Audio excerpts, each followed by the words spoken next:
Olá, tudo bem com você? Claro, tenho certeza absoluta que está sempre tudo bem com você, porque comigo você sabe, como sempre tudo azul, tudo blue, porque nós estamos sempre de bem com a vida. Obrigado por vocês estarmos.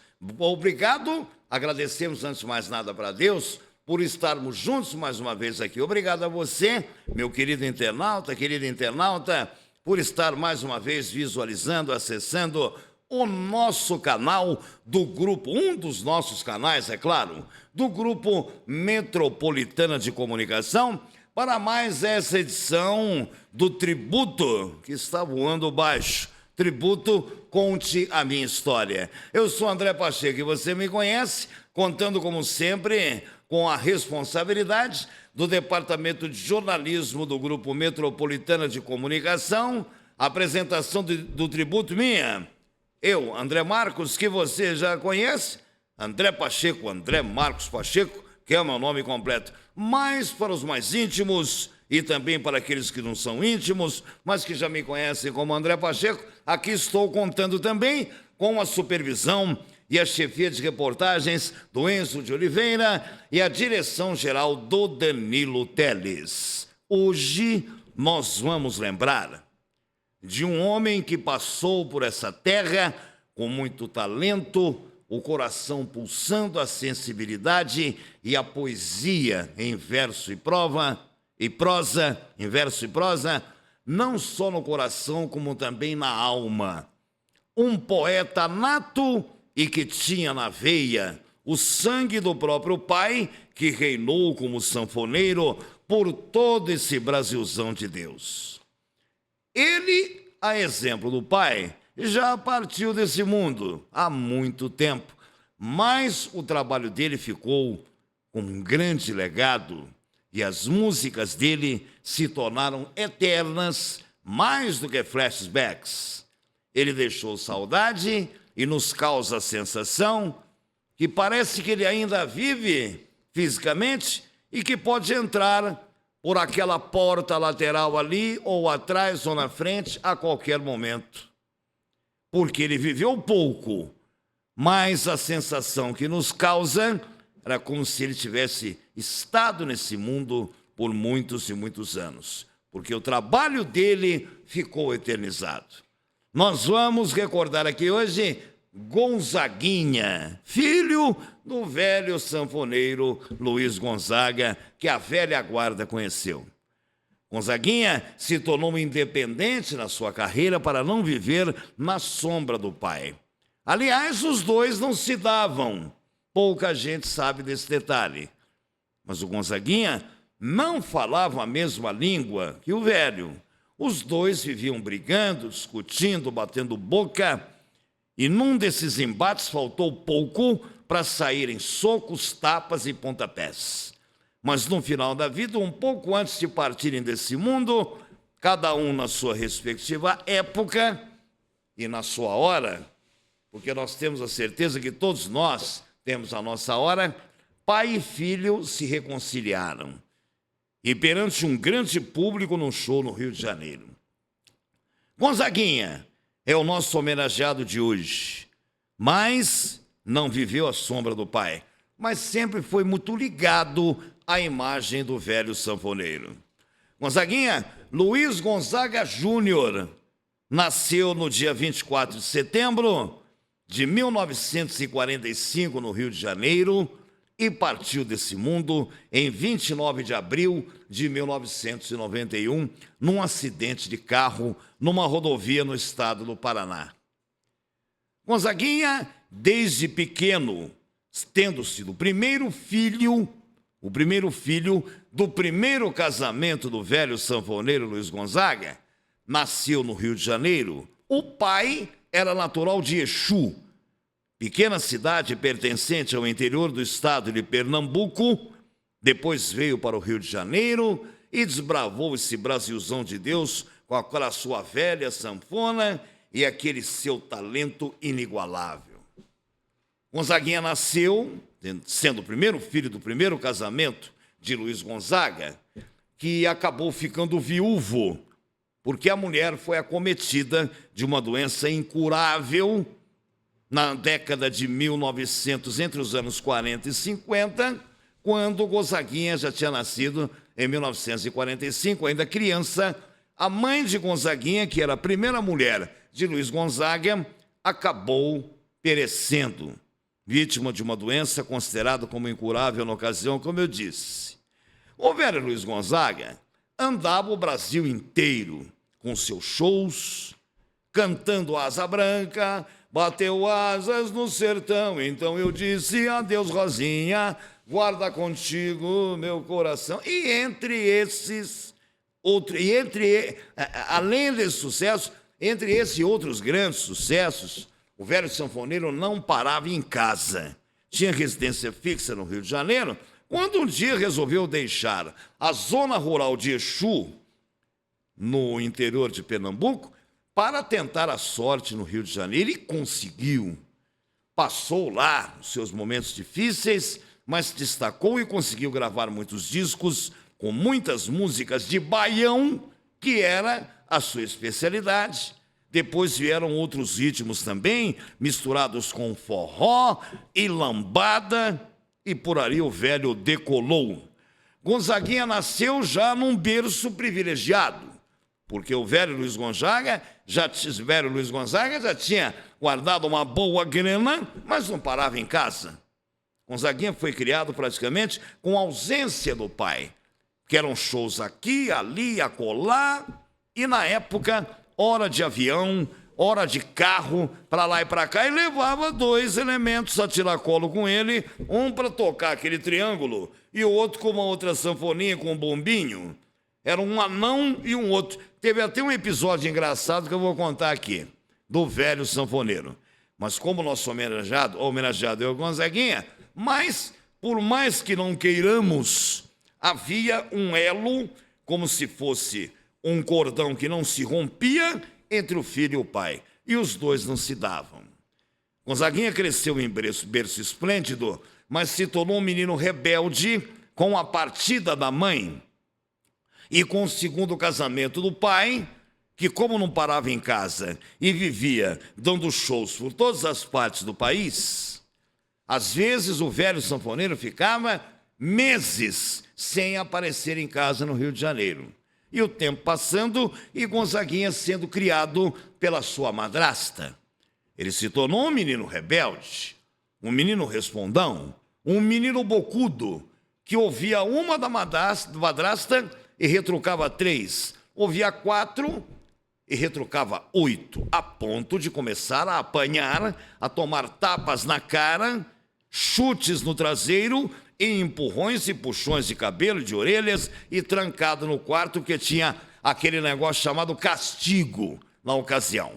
Para uma criança rebelde havia punição, ficava de castigo. Gonzaguinha era trancado no quarto, e quando o velho Luiz Gonzaga vinha, de vez em quando, ou como diziam nordestinos, de quando em vez, ó gente, meu bichinho, tô aperreado, cava da peste.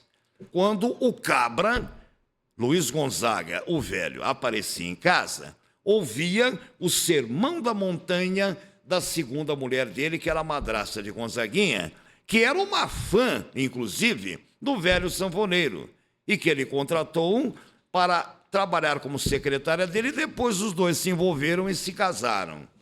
Ela não suportava a Gonzaguinha, que era um menino que já mostrava em tenra idade, lá pelos seus 5, 6 anos de idade, que era um menino que tinha um temperamento forte e explosivo, muito embora ele tivesse aquela aparência de ser um sujeito calmo, sereno e tranquilo.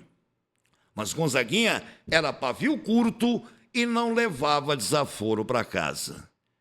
Ao ser notificado no comportamento do filho, o velho Luiz Gonzaga, então, resolveu mandar o menino para um colégio interno. Imaginem vocês, Gonzaguinha, que milhões de pessoas conheceram, como eu também conheci, você também, como aquele sujeito como adulto e artista consagrado, que não dispensava o seu baseado, à la Gabriel Pensador, não dispensava a sua maconha lá boa, legal, e com cigarro industrial, e tomava as suas biritas. Assim nós conhecemos Gonzaguinha enquanto ele viveu e nos encantamos com as suas canções, com as suas composições e suas letras envolventes.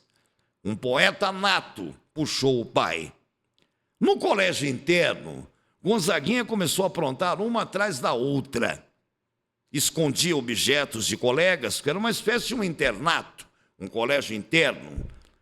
Numa discussão que ele teve com o velho Luiz Gonzaga, quando foi visitá-lo, numa rara ocasião, Gonzaguinha queria voar no pescoço do velho, mesmo menino ainda. Aquelas alturas ele já tinha entre 6 e 7 anos de idade.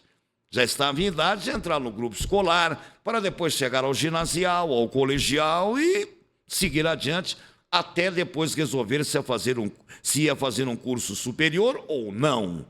Gonzaguinha não suportava aquele colégio interno, mas foi a saída que o pai encontrou na tentativa de discipliná-lo para a vida, para que ele passasse a ter noções de asseio, organização, disciplina, como eu disse aqui, e, acima de tudo, já atingir uma maturidade precoce, antecipada, antes de uma idade cronológica considerada como normal, para poder encarar a vida com mais seriedade. Antigamente era costume dos pais, quando tinham filhos problemáticos, interná-los em colégios internos. Não só filhos, como filhas também. Que tinha também colégios de freiras para as meninas. Mas aí fica a pergunta no ar, será que colégio interno endireitou tanta gente? Tanto é que Gonzaguinha depois, como adulto, teve a liberdade para fazer da vida o que ele bem entendeu. Findado o prazo do colégio interno, Gonzaguinha, que já sabia tocar violão, porque no próprio colégio aprendeu com alguns colegas, e já tinha na cabeça algumas letras de músicas já, chegando então da fase da infância para a adolescência, como se diz no popular na linguagem coloquial, quando Gonzaguinha já estava passando de frango para galo, ele queria cantar, mas não queria cantar baião, não queria cantar forró, não queria cantar lambada, nada desses ritmos, até porque ele não queria viver na sombra do pai. Até porque, em certa ocasião, até antes de ir para o colégio interno, numa abordagem policial no bairro onde ele morava, no Rio de Janeiro, o policial perguntou de quem ele era filho.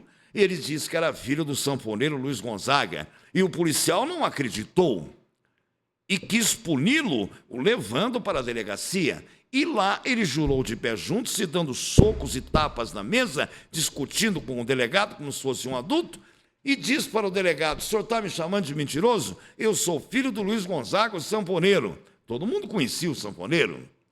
O delegado disse: moleque, se você estiver mentindo, eu vou te mandar para o reformatório. Naquele tempo nem FEBEM existia, que hoje é a Fundação Casa. Naquele tempo era chamado reformatório para menores.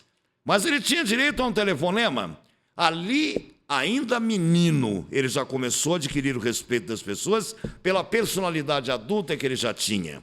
O que provou depois, com o tempo, ficou provado, que ele não precisava de colégio interno. Mas foi a prudência do pai tentando mostrar uma condição de vida melhor para o filho no futuro. Ele pegou o telefone e ligou para a madrasta e disse: chama o meu pai porque eu estou preso. Não estava, estava apreendido. Ele não tinha essa noção. Jamais iria para a cadeia, mas ficaria apreendido. O velho sanfoneiro, para sorte naquele episódio, para sorte dele, estava num show numa localidade próxima do Rio de Janeiro e foi buscar Gonzaguinha na delegacia. Quando o velho Luiz Gonzaga entrou na delegacia, foi aquela festa. Todo mundo cantando as músicas de Luiz Gonzaga. Minha vida é andar por esse país, guardando as recordações das terras onde passei, andando pelos sertões e os amigos que lá deixei. Lembra? Pois é. Asa branca, até mesmo asa branca, bateu asas no sertão, como já cantei um pedacinho aqui agora. Foi aquela festa na delegacia, aí todo mundo acreditou que aquele menino rebelde era filho do sanfoneiro Luiz Gonzaga. Mas aquilo começou a incomodar Gonzaguinha. Ele começou a se sentir constrangido em ter que se apresentar em tudo quanto é lugar, para onde quer que ele fosse, antes de ser cantor famoso, como filho do velho Luiz Gonzaga. É aquela história, é o filho do Luiz Gonzaga.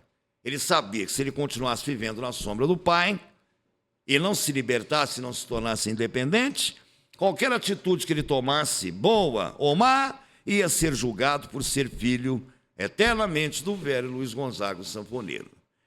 E Gonzaguinha então pediu ao pai de presente um violão. E o velho não pensou duas vezes. Orgulhoso, o velho Luiz Gonzaga pensou: esse menino, esse moleque vai seguir o meu caminho, gente.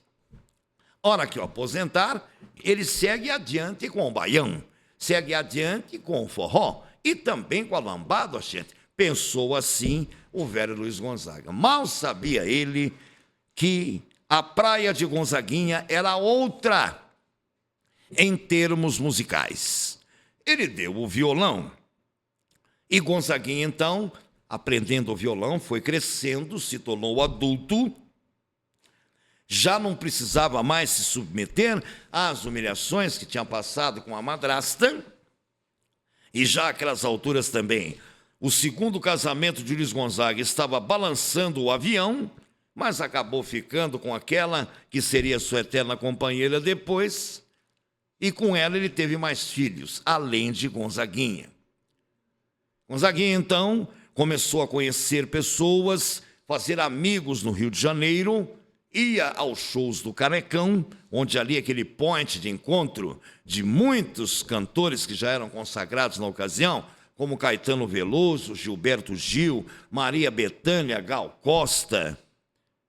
Também na época já estavam estourando Raimundo Fagner, Moraes Moreira, que já partiu desse mundo, entre outros e outros e outros. E Djavan também já era conhecido, e Gonzaguinha tentando aparecer desde o final dos anos de 1970 até o início da década de 80. Mas teve um episódio desagradável. Em certa tarde, na casa do pai, porque Gonzaguinha já estava se tornando independente, já tinha o seu local fixo como residência, mas deixava sempre um pouco de roupas na casa do pai e da madrasta, porque ia lá de vez em quando, ou tomar um café, ou bater um papo, dormir uma noite ou duas lá, um feriado prolongado, quando estava de folga, ou ia para ver o pai, mas para discutir, não para conversar. Eles viviam brigando, mas depois se desculpavam, se beijavam e se abraçavam, e assim a vida foi passando. Certa tarde, ele pegou o violão e começou com o violão no quarto. Eu fico com a pureza da resposta das crianças. É a vida, é bonita e é bonita no gogó. E o velho, escutando na sala, entendeu aquela música como um protesto, um tapa de luvas e pelicas, ou indireta ou reta contra o governo. O velho invadiu o quarto e falou: foi para isso que eu te dei o violão? Para você fazer essas músicas indecentes que ficam atacando o governo e jogando indiretos no governo? E os dois começaram a bater boca no quarto. Faltou pouco para sair tapa, soco e pontapé. O velho perdeu a paciência, passou a mão no violão, tomou do Gonzaguinha e lambou o violão em cima da cama, no criado mudo, bateu numa escrivaninha do lado, despedaçou o violão do Gonzaguinha. Foi ali que ele se levantou e, ouvindo o pai bravo, dizendo: foi para isso que te dei essa porcaria desse violão, cabra da peste? Para ficar fazendo essas músicas indecentes? Por que não seguiu a minha linha de um bom forró, de um bom baião, de uma boa lambada? O que tu tem na cabeça, cabra? O Gonzaguinha não disse nada.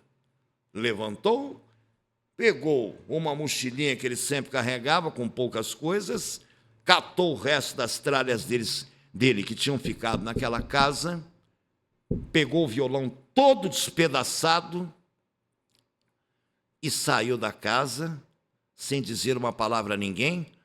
Não respondeu nada para a madrasta quando ela se dirigiu a ele dizendo: aonde tu vai? E desceu a ladeira. Uma casa ficava no alto de um morro, desceu a ladeira de paralelepípedos. O primeiro latão de lixo que ele encontrou, ele jogou o violão despedaçado. Perda total. Como um carro, quando bate, dá perda total. Não sobra nem o estepe para contar a história. Coitado do violão, quem dirá uma das cordas. Ele picou o violão do filho, o velho sanfoneiro.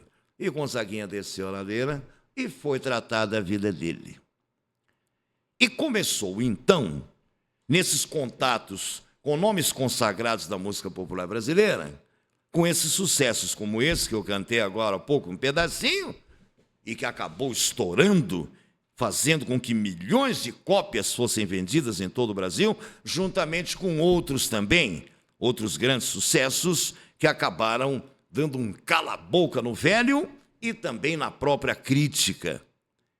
Gonzaguinha gravando esse primeiro sucesso, depois ainda inspirado numa paixão que teve por uma morena, daí a música Espere por Mim, Morena, e que acabou sendo tema, um dos temas de trilha sonora de uma novela das 6 na Rede Globo de televisão, entre outros e outros sucessos. Gonzaguinha, então, começou a vender discos e depois também fazendo outras músicas que marcaram época e que conquistaram milhões e milhões de fãs espalhados por todo o Brasil. Inclusive até com aquele sucesso, Eu Acredito Ela, Rapaziada, e seguro o rojão, tenho fé na moçada. Aquilo serviu como motivacional para gerações que estavam nascendo e crescendo, ou aquelas que já estavam amadurecendo na adolescência para a fase adulta, entre muitos garotos e garotas, meninos e meninas, rapazes e moças, que não paravam de comprarem os discos do Gonzaguinha. E também sucessos como de protesto também contra o governo a favor do trabalhador, quando ele dizia: vozes de um só coração, igual no riso e no amor, irmão no pranto e na dor, na força da mesma velha emoção. Nós vamos levando esse barco buscando a tal da felicidade, pois juntos estamos no palco nas ruas das grandes cidades. Nós, os milhões de palhaços, os milhões de alequins, somos apenas pessoas, somos gente, estrelas sem fim. Somos vozes de um só coração, pedreiros, padeiros, coristas, passistas, malabaristas da sorte, todos, João e José. O que ele queria dizer com tudo isso? O quanto o ser humano era massacrado num país como o nosso, que nunca teve uma política séria, e o quanto o trabalhador era oprimido e fadado a uma má sorte de ter um salário miserável e tendo que engolir, feito sonrisal sem água, tendo que pôr goela abaixo um sorrisal sem água, a ditadura de um governo na ocasião, que não existe mais hoje, mas não adiantou nada passarmos de um governo militar para um civil, que as coisas não estão do mesmo jeito como eram antigamente. Acabaram ficando piores. Acabaram se tornando piores em comparação com o passado. Já a música Espere por Mim, Morena, acalentava corações dos apaixonados. Quando ele dizia, espere por mim, morena, espere que eu chego já, o amor por você, morena, faz a saudade me apressar. Aí era algo de romântico, tira um sono na rede, deixa a porta encostada, que o vento da madrugada já me leva pra você. Era uma declaração de amor, uma morena que ele amou e que ele acabou conhecendo por ocasião de uma ida, vejam vocês como as coisas são, a um estado de Pernambuco. E como? O velho Luiz Gonzaga era, como eu disse, natural da pequena Exu. Naquela época, Exu era uma cidade pequena do interior de Pernambuco, longe de Recife. Hoje, sabe-se que Exu é uma cidade bem desenvolvida, cresceu bastante nos últimos 40, 50 anos. Mas o velho sanfoneiro, na ocasião, tinha nascido lá, morado na zona rural, num casebre de barro, uma família muito pobre, simples e humilde. Mas frequentava sempre a cidade de Exu, e quando ele se estourou como sanfoneiro, e depois, com a fama do filho, Gonzaguinha, fazendo o estilo MPB, música popular brasileira, completamente diferente do pai, havia, na ocasião, na década de 1980, com o sanfoneiro e o filho, os dois no auge, cada um com seu respectivo estilo, havia uma briga política na cidade de Exu que envolvia duas famílias antigas e tradicionais daquela cidade, os Alencar e contra os Saraiva. Eu digo, Alencar, sobrenome de uns, a Saraiva de outros. Briga política pelo poder na prefeitura e na Câmara de Vereadores da cidade de Exu.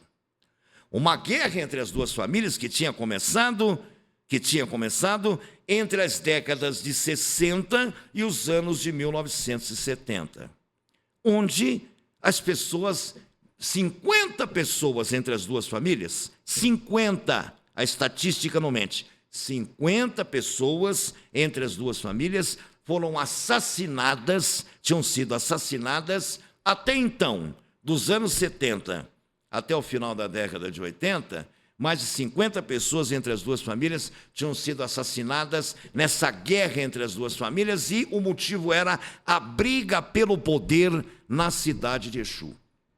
Jamais se viu algo parecido, a ponto da cidade de Exu ter ficado dividida em dois, como se fosse uma demarcação de um território no meio da cidade.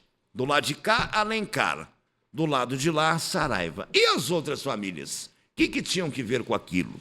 Os outros moradores da cidade. Mas foi dado um ultimato aos moradores. Se você mora do lado de cá dos Alencar, fique do lado deles. Porque se você for visto com um do Saraiva, você será morto, gente, meu bichinho. No sotaque nordestino. E vice-versa. Se você tem casa aqui, mora numa rua do lado do Saraiva, então fique do lado do Saraiva. Que se você for visto se relacionando com alguém dos Alencar, tu também será morto, ó cabra da peste. Era esse o recado dado. Apenas dois representantes, um de cada uma das duas famílias, um representante dos Alencar e um do Saraiva, se conversavam. Ou para darem uma trégua e balançarem uma bandeira branca de paz temporariamente até o próximo problema que viesse. Ou se conversavam para declararem guerra mais uma vez e os assassinatos continuavam. Teve até episódios de que um rapaz do Saraiva e uma moça dos Alencar se conheceram num baile, numa festa lá e se apaixonaram e queriam se casar. Era a morte para as duas famílias, misturar Alencar com Saraiva. E esse casamento não aconteceu, porque o rapaz foi assassinado. Depois, para vingar a morte do rapaz, do Saraiva, irmãos dele do Saraiva mataram a moça da família dos Alencar. Imaginem vocês, o inferno que não era a cidade de Exu por conta dessa briga entre essas duas famílias, por causa de política que não admitiam nenhum namoro, noivado ou casamento entre pessoas dessas duas famílias. E o que aconteceu? O velho sanfoneiro Luiz Gonzaga, sem ser convidado, juntamente com Gonzaguinha, os dois, num raro momento em que eles conseguiam falar a mesma língua, disseram, vamos lá em Exu, porque lá é minha terra. Disse o velho ao filho, você nasceu aqui no Rio, mas Gonzaguinha sempre ia a Exu, visitar os parentes do velho sanfoneiro. Tinha uma intimidade com a cidade de Exu, andava à vontade pelas ruas de Exu, já era consagrado, muito famoso como cantor e compositor, e ali, em Exu, foi onde ele conheceu, como eu disse um pouco ali atrás, a morena, que até hoje ninguém disse o nome, ele levou o segredo para o túmulo, uma morena de Exu pela qual ele se apaixonou perdidamente, e ela com ele não quis ficar, porque achou que seria uma vida muito insegura ao lado de um artista famoso e assediado e cobiçado por muitas mulheres no país inteiro. Ela não se sentiria segura se casando com ele. Dizem que ela até gostou dele, mas ele a amou perdidamente, daí a razão pela qual a inspiração para a criação da música Espere por Mim, Morena. Ele colocou na letra em verso e prosa, espere que eu chego já, que o amor por você, morena, faz minha saudade, a saudade me apressar. Uma situação para que ela deixasse a rede esticada na casa para que ele chegasse numa noite e a encontrasse e abraçá-la e tirá-la do fio da madrugada, enfim, como a letra da música diz, que era o que ele gostaria de ter vivido com ela, e isso na realidade ficou só na utopia, no sonho, na ilusão e no poema da letra da música. Ali ele conheceu essa morena e criou a música Espere por Mim, Morena. Ele voltou para o Rio, depois do embate que teve lá, porque os dois resolveram irem a Exu, aproveitando que tinham uma boa fama, pai e filho. E o velho, acreditando que por ter sido nascido e criado lá, e o filho por ter sempre frequentado lá, eles acreditavam que eles poderiam pôr um fim naquela guerra entre os Alencar e os Saraiva. Pegaram avião no Rio de Janeiro, desceram em Recife, capital de Pernambuco. Dali, alugaram um belo táxi até Exu. Chegaram em Exu e o velho já foi procurar os familiares dele, que ainda se concentravam em regiões de sítios, de chácaras e fazendas na zona rural de Exu. Se acomodaram, pai e filho, e no dia seguinte foram até a prefeitura de Exu, a Câmara dos Vereadores de Exu, melhor dizendo, procuraram o presidente da Câmara, que não era de nenhuma das duas famílias, não pertencia a nenhuma das duas, mas estava neutro, feito gato velho de telhado em cima do muro, e não era bobo de se meter, de comprar briga e botar a cara a soco, ou a cara a bala. A verdade é essa. O presidente da Câmara os recebeu e disse que a briga estava pegando fogo, que eram poucas as tréguas. Na mesma semana, quando eles foram, isso em 1980, eles foram notificados que na mesma semana, 2 pessoas, uma de cada uma das famílias, tinham sido encontradas mortas. Um rapaz e uma moça, assassinados por pistoleiros de aluguel. Porque há quem diga que quando alguém dos Alencar queria matar alguém do Saraiva, não era nenhum membro da família que fazia aquilo. Contratavam pistoleiros de aluguel, que tinha aos montes, lá no sertão do Nordeste. Aos montes. A coisa mais fácil era encontrar mais pistoleiro de aluguel do que cidadão comum. Muitos ganhavam a vida matando as pessoas. Então mandava sempre alguém matar alguém dessa família aqui como vingança, a mesma família aqui. Às vezes o mesmo pistoleiro que tinha matado alguém dos Alencar aqui, como vingança recebia, com os Alencar aqui sabendo que ele tinha matado alguém, mas pagava o mesmo pistoleiro para matar alguém do Saraiva. Assim era aquela situação. Os dois acreditavam que eles iam pôr um fim na guerra. O presidente da Câmara, então, querendo se livrar daquela situação, ligou logo para o representante da família Alencar e para o outro representante da família Saraiva, dizendo que eram os únicos dois que conversavam entre eles, funcionavam como caciques de suas 2 respectivas tribos. O presidente da Câmara disse: vem até aqui, porque o velho sanfoneiro está aqui, e o Gonzaguinha também. Eles querem conversar com vocês.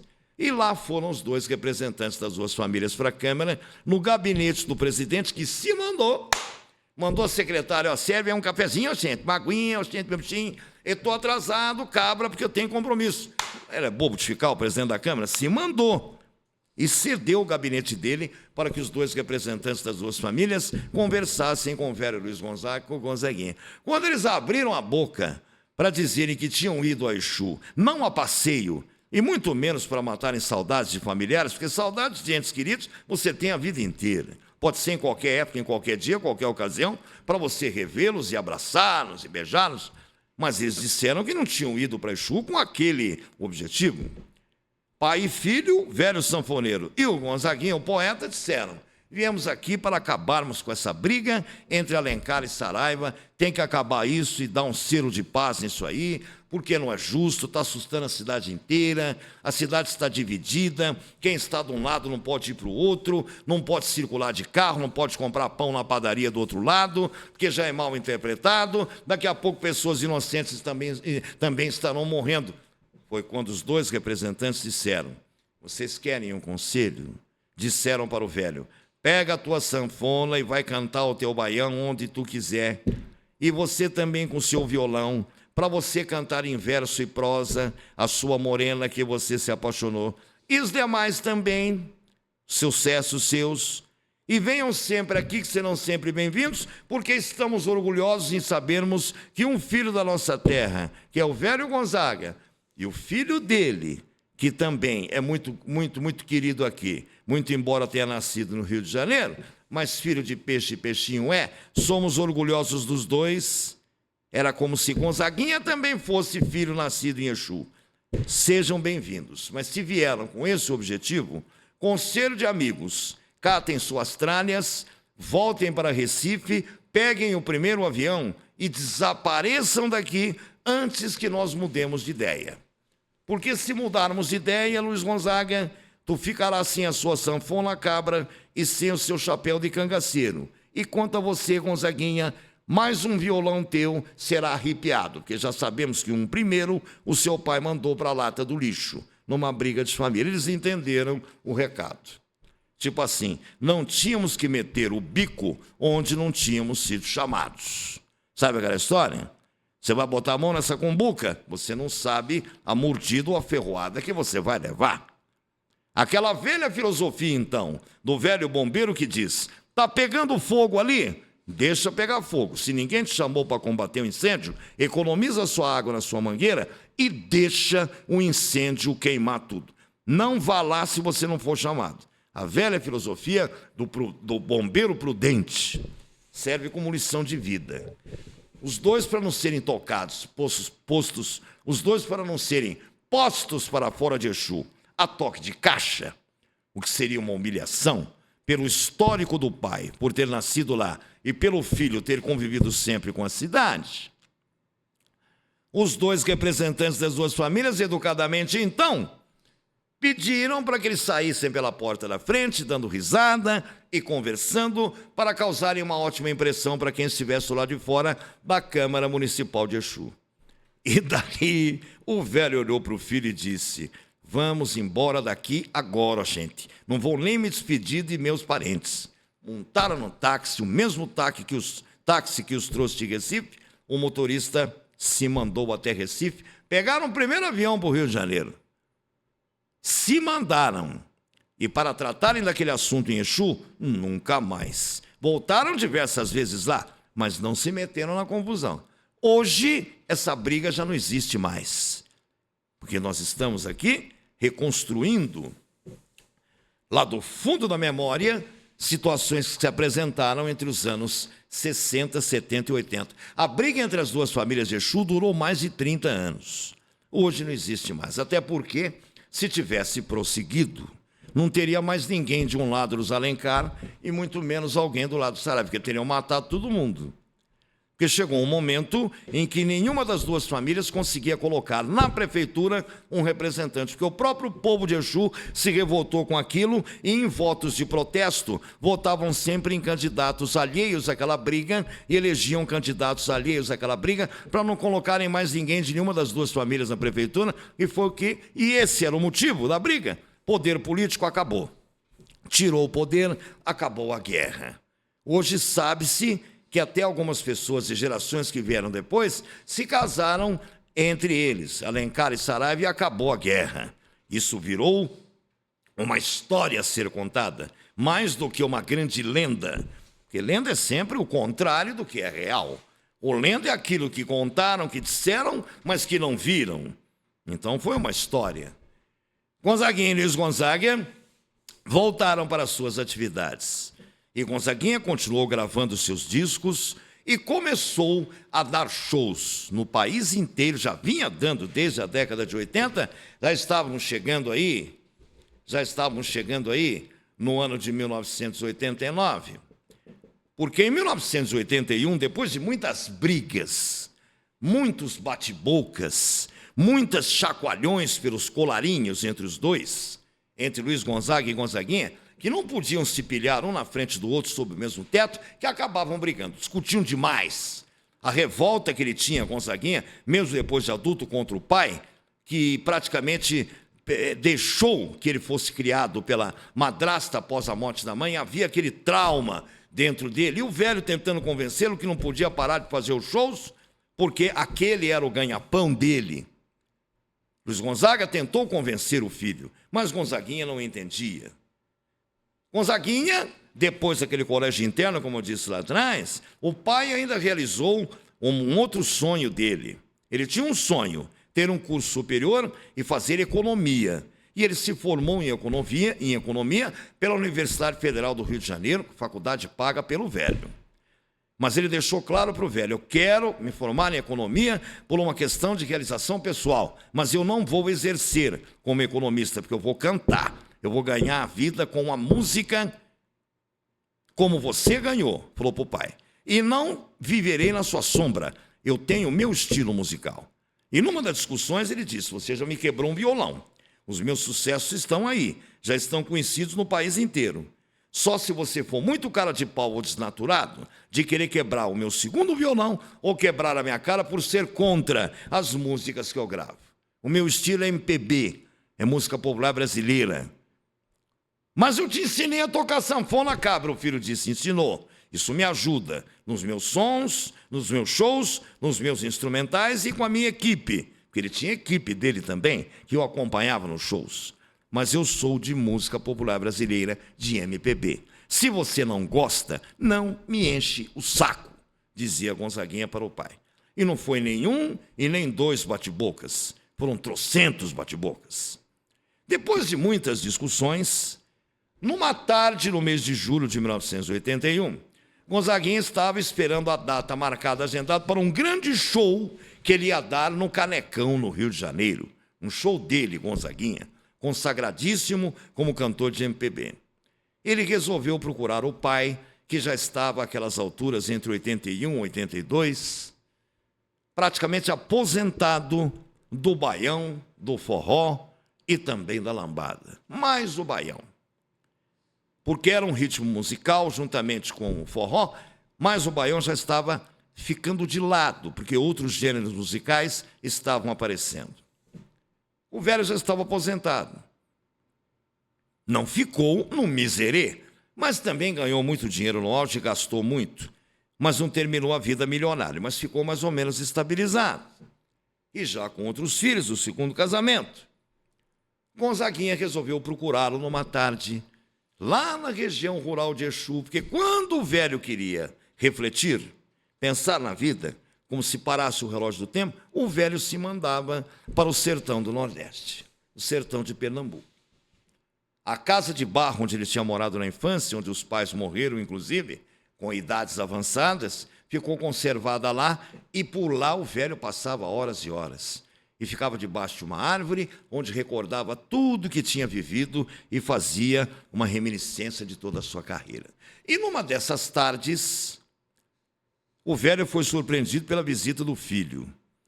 Gonzaguinha apareceu por lá e disse: vamos tentar estabelecer um diálogo, coisa que a gente nunca conseguiu do início ao fim, durante todas as nossas vidas, durante toda a minha vida e durante toda a sua vida. A gente começa conversando, em 5 minutos a gente está batendo boca. Se não chegar a gente para apartar, a gente sai no soco, tapa e pontapé. Eu não quero que a gente chegue nesse ponto. Eu vim aqui te convidar para você fazer parte do meu show no Canecão, que vai acontecer dia tal. Papapá explicou a situação para o velho. O velho, muito orgulhoso, disse: não vou não, gente, isso aí é coisa sua. Eu é que queria fazer um show igual ao seu, com o meu baião, mas o senhor fez quando estava no auge, agora é minha vez. Vim convidá-lo para que o senhor faça parte. O velho resmungando, falando para os cantos, resmungando, disse que não vou e tal. Gonzaguinha montou no carro e se mandou. Pegou o avião e voltou para o Rio de Janeiro. Mas naquela noite marcada, daquele 21 de julho de 1981, às 9 horas da noite, na pontualidade, Gonzaguinha subiu no palco, abriu seu show no Canecão, e na metade do show ele foi notificado por um cara da banda dele que chegou e cochichou no ouvido dele, e o show sendo transmitido ao vivo pela Rede Globo de televisão. Era o Globo de Ouro, um programa antigo que tinha às sextas-feiras na Rede Globo. Tinha muitas gravações e muitos eventos eram feitos ao vivo pelo Globo de Ouro, que dava até premiações para os destaques no final de cada ano, como tem os melhores do ano hoje, só que era uma fórmula diferente de programa na ocasião. Na metade do show, um dos integrantes da banda se aproximou dele, porque não podia parar, porque era ao vivo, e cochichou no ouvido dele: seu pai está aí. Ele virou e falou: posso anunciar? Pode, que ele vai subir. Está prontinho do jeito como ele trabalhava quando estava no auge. Com aquele chapéu de cangaceiro, a sanfona entrelaçada com 2 cinturões no peito aqui, está esperando você chamar porque ele quer subir para o palco. Então, Gonzaguinha terminou aquela música que ele estava cantando, tinha convidados de honra também.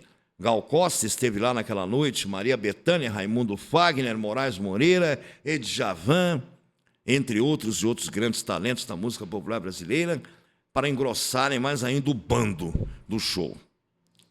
Aí foi quando o Gonzaguinha disse: eu sou o Luiz Gonzaga Júnior, mas muitos de vocês que estão aqui hoje, e aquilo lotado, Canecão, aquilo lotado, ou melhor, uma retificação, o Maracanãzinho, no show não foi no Canecão, uma retificação, o Maracanãzinho, que é perto do Maracanã, que é um ginásio grande, que abriga muita gente. Então, retificando, no Maracanãzinho, dá tempo de corrigir ainda. O Maracanãzinho lotado, esticou o dedo indicador e disse: muitos de vocês que estão aqui ouviram falar do meu pai, os que nasceram depois.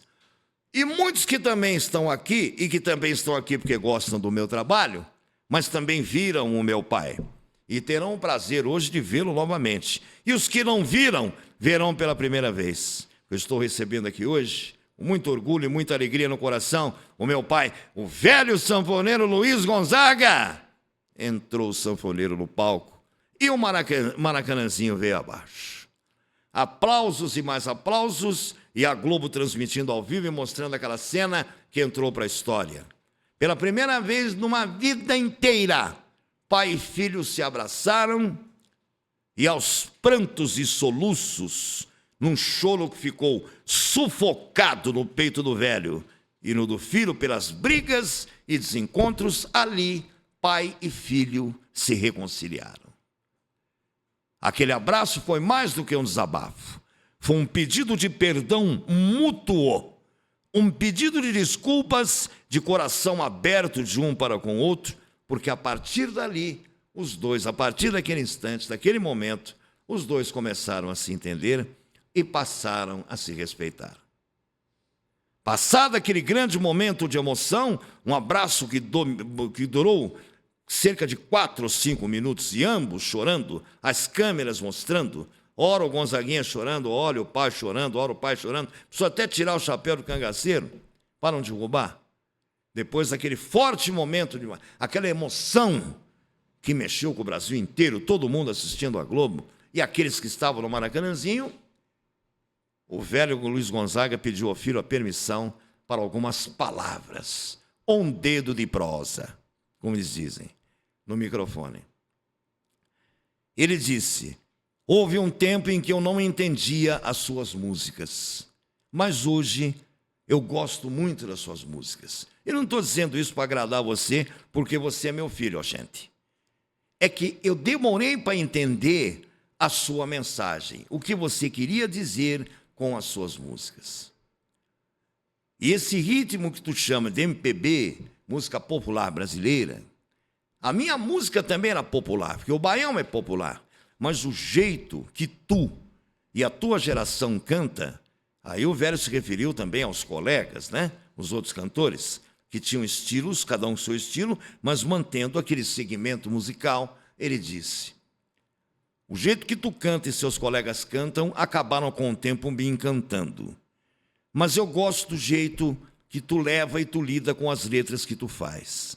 Porque quando tu quer ser romântico, acaba sendo e acaba arrancando lágrimas de muita gente. E trazendo alegria e conforto para aqueles desiludidos também no amor. E nas patadas que tu deu no governo, o teu recado acabou servindo para muitos que tinham a voz sufocada e que não tinham oportunidade de dizerem o que pensam como cidadãos e cidadãs. E você foi o porta-voz. Por isso, hoje, eu admiro o teu trabalho e, mais do que nunca, filho, nunca deixei de te amar, nunca deixei de te venerar. Você foi meu primeiro filho. Em que pese as nossas diferenças, nunca deixei de gostar de tu.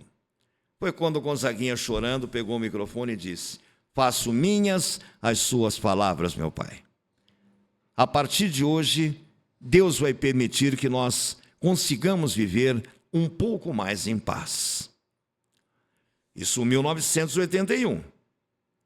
Agora, percebamos como o destino Ele vem em linhas traçadas, às vezes mal traçadas, mas que acabam se alinhando pela determinação da providência divina e de Deus. Um pouco depois daquele show no Maracanãzinho, que foi no Maracanãzinho em 1981, tempos depois, Luiz Gonzaga acabou morrendo, o velho. Já dada a idade, já não era mais um garoto, já não era mais um jovem, acabou tendo complicações de saúde e se foi. Parecia que tudo aquilo estava planejado, como se pai e filho estivessem terminando, cada um deles, a sua missão nesse mundo, para se reconciliarem, como se aquilo tivesse sido um karma, os desentendimentos de uma vida inteira. Como ele dizia naquela música incidental, que ele dizia, são coisas desta vida tão cigana, caminhos como as linhas dessa mão, vontade de chegar, olha eu chegando.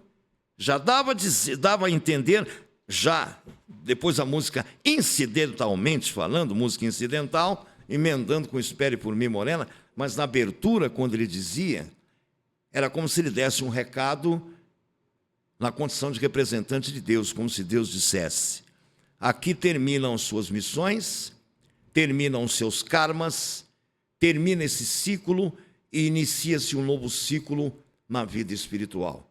Porque não foi coincidência. As coincidências nessas circunstâncias não existem na vida, como nada é por acaso. Depois daquela reconciliação, naquele show, naquela noite, no Maracanãzinho em 81, tempos depois, não demorou muito, o velho sanfoneiro partiu para o andar de cima. Gonzaguinha sentiu a partida do pai e lamentou por não ter podido desfrutar mais da convivência com o pai. A partir daquele momento do show no Maracanãzinho, então logo depois disso o velho embarcou para melhor. Ele lamentou e vivia reclamando para os colegas. Por que Deus levou meu pai? Deus poderia ter mantido meu pai por mais tempo aqui, justamente agora, recentemente, que nós selamos um acordo de paz, reconciliamos, nos declaramos um ao outro pelo amor que sentíamos um pelo outro. Eu queria aproveitar esses momentos agora para compensar as brigas que tivemos e conviver mais em paz com meu pai, me abrir mais com meu pai, meu pai também se abrir mais comigo. Havia uma barreira que tinha sido rompida. Só que Gonzaguinha não esperava que tudo aquilo era por conta de Deus e como Deus sabe o que faz.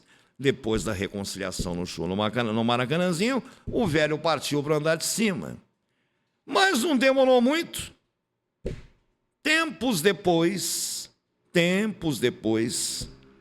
Gonzaguinha, numa manhã de um sábado, passando por uma rodovia no estado do Paraná, com o Monza Zero que ele tinha acabado de tirar, em 1989, ele tinha acabado de tirar o Monza Zero, e ele voltava de um show que ele tinha ido dar na cidade de Pato Branco, no interior do Paraná. Estava acompanhado do empresário dele e também do dono de uma empresa, mais 3 pessoas, o empresário dele, o dono de uma empresa que patrocinava os shows dele e também o motorista. Ele tinha um motorista particular, mas era ele, Gonzaguinha, quem estava dirigindo. Ele tinha ido a Pato Branco numa sexta-feira, feito um show, o show terminou por volta de meia-noite, ele não quis dormir no hotel e ficou até lá pelas tantas num restaurante com o empresário, com o motorista e com o dono da empresa que patrocinava os shows dele. Amanheceu o sábado e eles resolveram então não irem para o hotel, pagaram a conta no hotel e pegaram a estrada. Naquele momento, Gonzaguinha disse para o motorista, deixa que eu vou dirigindo, porque dali de Pato Branco eles iriam até Foz do Iguaçu, onde ele daria mais um show no sábado em Foz do Iguaçu, e de Foz do Iguaçu, já adentrando o domingo, era esse o roteiro, então aí eles pegariam uma outra BR para o Rio de Janeiro. É uma grande distância entre o Rio de Janeiro e o estado do Paraná, mas Gonzaguinha, em muitas situações, gostava de viajar de carro. tinha prazer em dirigir. Gostava de parar nos postos para tomar café, para comprar cigarro. Fumava um cigarro atrás do outro. Ele era muito simples, muito humilde, popular, muito embora aquela grande fama. Ele parava para dar autógrafos, conversava com as pessoas, tirava fotos com caminhoneiros que paravam nos postos. Teve casos até que ele almoçou em mesas de famílias que o reconheceram nas paradas nos postos. Na maioria das vezes, era ele quem dirigia. O motorista tinha sido contratado, mas o motorista tinha uma vida boa. Era muito bem pago para dirigir uma vez ou outra. Raramente, quando o Gonzaguinha dizia, eu estou com sono, você dirige, você toca. Era o que o motorista queria, precisava fazer. Mas muitas vezes o Gonzaguinha deixa que eu dirijo. E naquele sábado, mais uma vez ele falou para o motorista, fica do meu lado no carona aqui, se eu sentir sono eu encosto e você toca. Atrás o empresário e um dos seus patrocinadores, o dono de uma empresa que patrocinava os seus shows. A ideia era deixarem Pato Branco e irem para Foz do Iguaçu. E dali, mais um show e depois voltariam para o Rio de Janeiro e Gonzaguinha teria aquela semana seguinte inteira livre e depois seria agendado, depois de 10 dias, para outros shows que viriam. Ele estava no auge. E nessa BR, se não me falha a memória, BR-101, entre duas cidades pequenas ali como referência, uma chamada Renascença e uma outra cidadezinha chamada Marmeleiro. Gonzaguinha cochilou na direção. Essa estrada uma vicinal, de uma faixa para quem vai e outra para quem vem. As ultrapassagens eram perigosas, arriscadas, um trecho perigoso, segundo a Polícia Rodoviária especificou na ocasião, cheio de curvas e muitas descidas iminentes. Gonzaguinha acabou dormindo na direção, cochilando em fração de segundos, o suficiente para sair na faixa contrária e bater de frente no choque frontal contra um caminhão que vinha no sentido contrário. O motorista do caminhão estava no alto, na cabine, nada sofreu. O motorista dele que estava no carona, o empresário e o dono da empresa que patrocinava os shows de Gonzaguinha, todos foram socorridos com ferimentos em hospitais de localidades próximas ali, entre as cidades de Renascença e Marmeleiro. Mas nenhum deles sofreu nenhuma lesão grave a ponto de haver qualquer necessidade de transferência para um hospital, de um centro maior, que tivesse melhores recursos. Não. Mas, no choque que foi frontal, pegou o lado do motorista e Gonzaguinha morreu na hora. O vidro da frente ficou todo estilhaçado e aquela parte esquerda do capô do carro do Monza, onde ficava o motor, aquilo tudo amassou, virou uma sanfona e que parece que prensou o Gonzaguinha entre o banco do motorista e a direção. As fotos foram tiradas pela perícia, a polícia esteve lá e a morte de Gonzaguinha foi instantânea. Houve tempo, então, do motorista, o empresário e também o dono da empresa que patrocinava os shows do Gonzaguinha, deles próprios providenciarem, então, a remoção do corpo do cantor e compositor e poeta para o Rio de Janeiro. Conseguiram colocar o corpo dele num avião para que ele fosse velado e sepultado no bairro onde ele tinha sido nascido e criado, no Rio de Janeiro, ali na região da Tijuca. O pai já tinha ido e Gonzaguinha foi logo em seguida. Logo depois da reconciliação no show do Maracanãzinho, Deus primeiro levou o velho e depois disse, venha você também, porque o paraíso também te aguarda para que aqui você possa desfrutar com o seu pai dos melhores momentos que você reclamou na terra depois que seu pai partiu. Gonzaguinha, pelo sono, pelo cansaço, e porque ele também bebia durante as próprias apresentações dos seus próprios shows. Aquela história do se tivessem dormido um pouco no hotel, talvez a história fosse outra, mas não.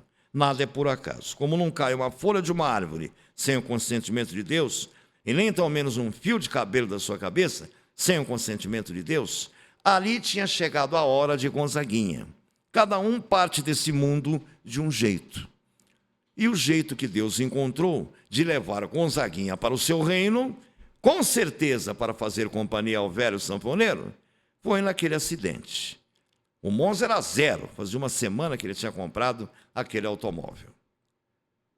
Depois, passado o choque, Gonzaguinha teve 3 filhos em 2 relacionamentos.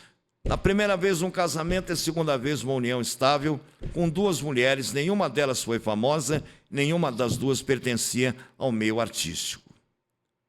Gonzaguinha deixou um legado, e todos esses sucessos, alguns deles eu cantei alguns pedacinhos aqui, para você, internauta que nos acompanha em mais essa edição do Tributo, se lembrar, você que teve o privilégio de acompanhar o Gonzaguinha, de ter visto o Gonzaguinha, como eu vi, como o Danilo teve tempo de ver, porque eu me lembro, pelo ano que o Danilo nasceu, o Enzo não viu, porque o Enzo nasceu muito depois, mas o Enzo, como jornalista, busca as informações e sabe quem foi o Gonzaguinha, e já deve ter ouvido muitas músicas do Gonzaguinha. E muitos de vocês que estão conosco aqui, tenho certeza que terminando o tributo daqui a pouquinho, muitos vão buscar nos celulares aí, no Google, digitando as músicas antigas do Gonzaguinha para matarem saudades e voltarem no tempo, porque ele deixou um legado. Como o velho também deixou. Que naquele abraço fraterno da reconciliação entre os dois, no show do Maracanãzinho, o velho cantou a música, o eterno sucesso, o Viajante. Minha vida é andar por esse país, para ver se um dia me sinto feliz, guardando as recordações das terras onde passei, andando pelos sertões e os amigos que lá deixei. E o Gonzaguinha ajudando. Como vai o velho Januário? Tá tudo bem, Januário? E também Severino, como se estivessem andando lá pelo interior do Nordeste, revendo velhos amigos. Depois cantaram Asa Branca, até mesmo Asa Branca bateu asas no sertão, então eu disse, adeus, Rosinha, guarda contigo meu coração. Depois o velho ajudou o Gonzaguinha nos sucessos dele, Espere por mim, Morena, entre outros e outros tantos, que você conheceu, e que as gerações que vieram depois, que ouviram falar dos pais, dos tios, ou até dos avós, também procuraram saber e conheceram, e gostaram e curtem hoje Gonzaguinha, como se tivessem visto e conhecido Gonzaguinha lá no passado. Hoje, pai e filho estão juntos no paraíso. Fim do ciclo, fim do karma, fim da missão. Cada um cumpriu a sua e os 2 acabaram se entendendo, com certeza. O que prova, o que faz com que a prova seja mais uma prova cabal e irrefutável, não só da existência, como também da sabedoria de Deus. Eu sou André Pacheco e você me conhece. Termina aqui com o Gonzaguinha. Espere por mim, Morena, espere que eu chego já. O amor por você, Morena, faz a saudade me apressar. Eu acredito na rapaziada e eu fico com a pureza da resposta das crianças. É a vida, é bonita e é bonita no gogó. Viver e não ter a vergonha de ser feliz. Eu vou indo com mais uma responsabilidade do seu departamento de jornalismo da sua metropolitana, contando com assistência técnica dos nossos profissionais, supervisão e chefia de reportagens do Enzo de Oliveira e a direção geral do Danilo Teles. Eu, André Pacheco, me despeço aqui com mais uma edição do Tributo. E se você quiser anunciar comigo, você, comerciante, tenha você sua loja, sua pizzaria, seu restaurante, sua agência funerária, aqui é para todos sem nenhuma distinção, anuncie comigo. Porque você me ajuda, eu te ajudo, nos damos as mãos, porque é mais do que a propaganda que é a alma do negócio. Eu também posso aqui no Tributo ter a oportunidade, por ocasião da sua parceria comigo, de contar também a história do seu comércio. Porque muitas repartições comerciais passaram de geração para geração, do bisavô para o avô, do avô para o pai, do pai para o filho, do filho para o neto, e por aí vai. Eu posso contar a história da sua repartição comercial, do seu estabelecimento, e também posso contar a história da sua família, e também aqui no Tributo posso também contar, individualmente também, se você quiser, a sua história. Você pode entrar em contato comigo para a gente marcar um cafezinho, para nós batermos o martelo, porque eu queria trazer você aqui comigo, aqui para o Tributo. Você pode entrar em contato comigo pelo e-mail ampandrepacheco@email.com. Vou repetir, andrepacheco@email.com ou até no Instagram, você me acessa também, André Pacheco 2024, repetindo meu Instagram, André Pacheco 2024, 2024, mas escrever 2000 lá, André Pacheco 2024, André Pacheco 2024, ou até pelo meu celular, prestadora 11 94 301 7325, prestadora 11 94 301 7325. Entre em contato comigo. Pode me chamar que eu vou, me chama que eu vou. A gente se encontra, vamos tomar um café, a gente pode se conhecer pessoalmente e vamos fazer uma parceria da qual você nunca mais vai se arrepender. Porque, olha, estamos com uma grande aceitação, muitas visualizações, muitos acessos aqui no Tributo e com certeza a sua repartição comercial, seu estabelecimento, terá o retorno que você precisa. Mais do que a sua clientela conquistada, que eu já sei que você já tem. Mas você pode querer dobrar, triplicar ou até quadruplicar aqui no Tributo, você terá essa oportunidade. Um abraço a todos e até a próxima edição do Tributo, onde nós vamos trazer mais uma história comovente de alguém que um dia se destacou na música, no futebol, no teatro, no cinema, na política, enfim. A gente deixa a surpresa na próxima segunda, na próxima edição do Tributo estaremos aqui. Eu sou André Pacheco, que você me conhece. Obrigado pelo carinho, pelos acessos, pelas visualizações, pelo seu prestígio e a gente se vê. Até breve.